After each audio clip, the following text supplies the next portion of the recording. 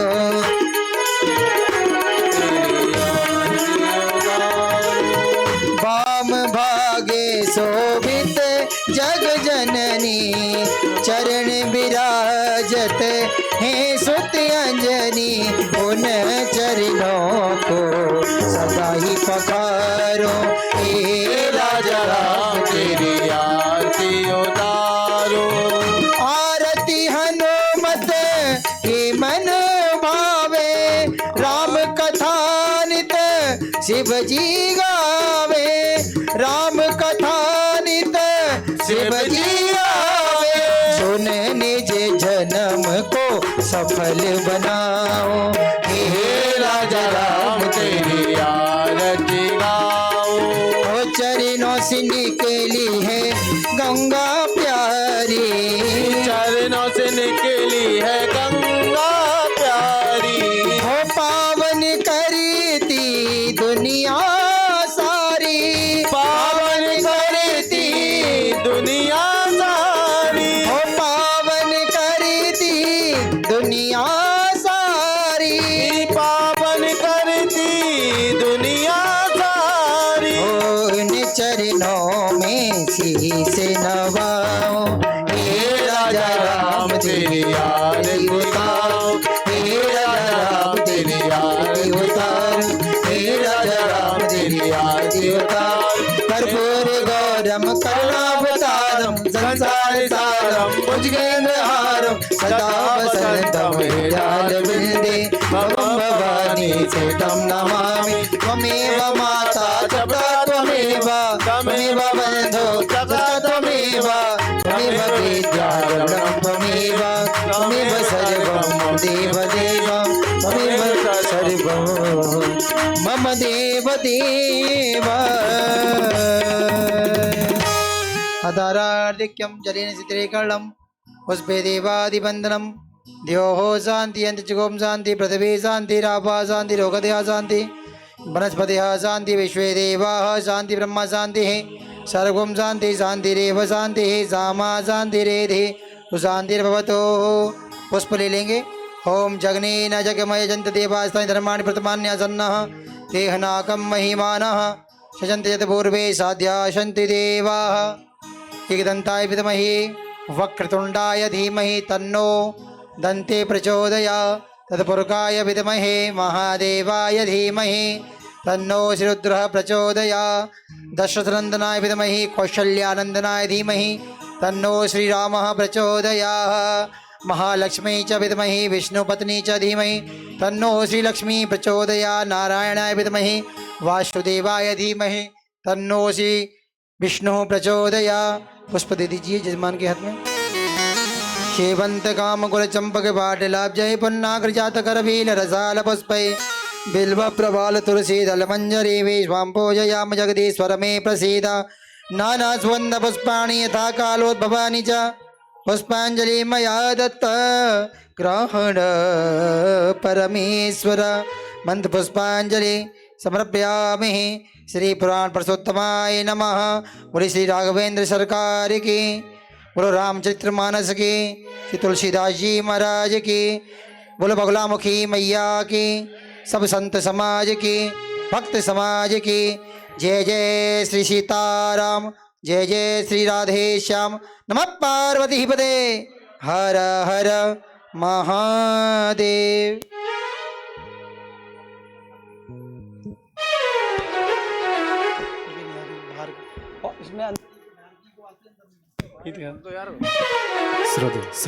आए आज मंगलवार का दिन है महाराज जी, तो आए हनुमान जी का एक प्यारा सा भजन आप प्रसाद लेके विश्राम करेंगे अपने घर के लिए। मनोजवा मारुतुल्य वेगम जितेन्द्रियं बुद्धिवता वरिष्ठम वातात्मजं वानरयोथ मोक्षं श्रीरामदूतं सरिणो प्रप